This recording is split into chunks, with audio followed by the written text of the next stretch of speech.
झालं काय रात्री झाली काय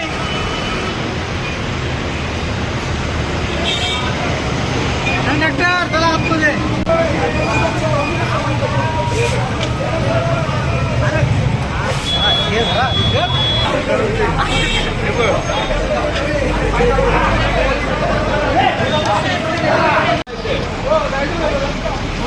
गुरु सर पाटील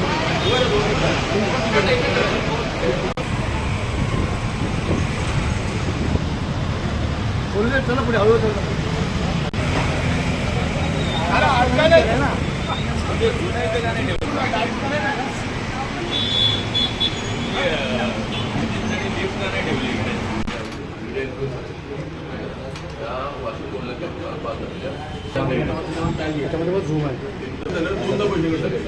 आता त्यांचा विषय असे बऱ्याच लोकांचे पैसे कट होतात बरोबर म्हणजे हा जो पैसा कट होतो त्याचा ह्याचा कुठे हिशोब नसतो.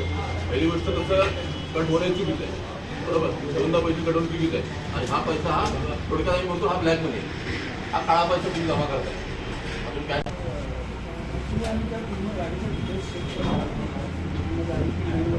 पैसे कसे जो आहे कसं आहे गाडीच्या पुढील फ्रंटला खासगी टॅग असल्यामुळे तो लीड व्हायला थोडासा लेट झाला.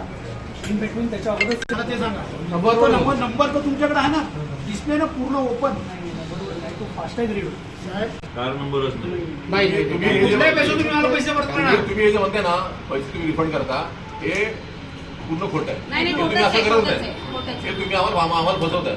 तुमच्याकडे रिपोर्ट आहे का तुम्ही आतापर्यंत किती तुम्ही असे हे केले कॅश पण घेतले स्कॅन केले बरोबर. मी रोख पैसे पे केले पण तो अचानक रीड झाला आणि तो तर बरोबर आहे की नाही. तर मग मला टीमने केली चल तुझ्या मनाप्रमाणे घेऊ 26 जागेवर आज आम्हाला माहितीच नाही कट झाले सांगू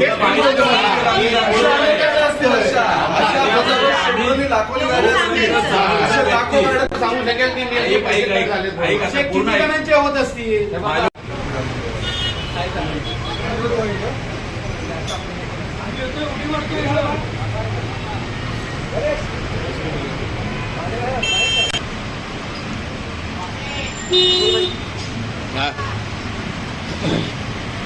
बाईक आहे ना हा काय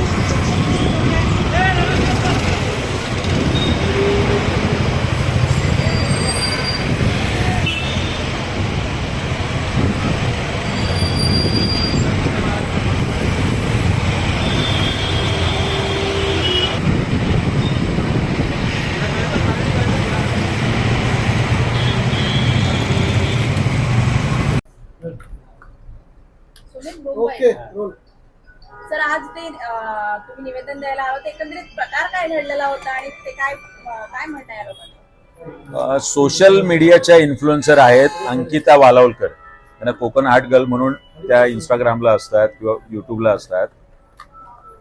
काही दिवसांपूर्वी त्या मालवणवरून मुंबईला जाताना वाशी टोलवरून त्यांचा फास्टॅग स्कॅन झाला नाही ज्याच्यामध्ये बॅलन्स होते 2000 रुपये आणि त्यांच्याकडून कॅश रोखीने टोल प्लाझाच्या कर्मचाऱ्यांनी पैसे मागितले.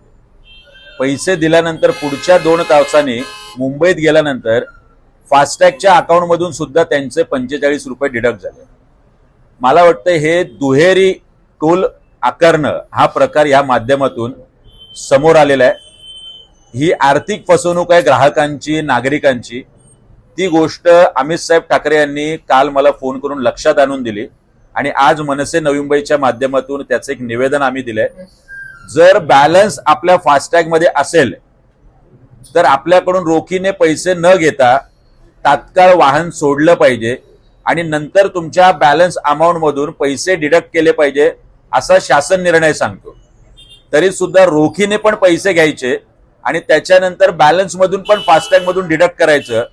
अशा पद्धतीचा भ्रष्टाचार आणि आर्थिक लूट वाशी टोल नाकाच नव्हे सगळ्या टोल नाक्यावर सुरू आहे. ही गोष्ट आता आम्ही त्यांच्या लक्षात आणून दिली. त्याच्या शासन निर्णयाचं माहिती फलक आपण टोलवरती लावावं आणि आपल्या सगळ्या कर्मचाऱ्यांच्या हे लक्षात आणून द्यावं. जर बॅलन्स असेल तर आपण लोकांकडून पैसे न घेता वाहन सोडलं पाहिजे. या नियमाची त्यांनी पायमल्ली केली. आज आम्ही तो फलक लावायला सांगितलंय. आचारसंहिता आहे, निवडणूक आहे, शांततेने निवेदन आम्ही दिलेलं आहे. मात्र जर या घटना घडत असतील तर मनसे आपल्या पद्धतीने निश्चितपणे टोल मॅनेजमेंटला याचं उत्तर देईल. ओके.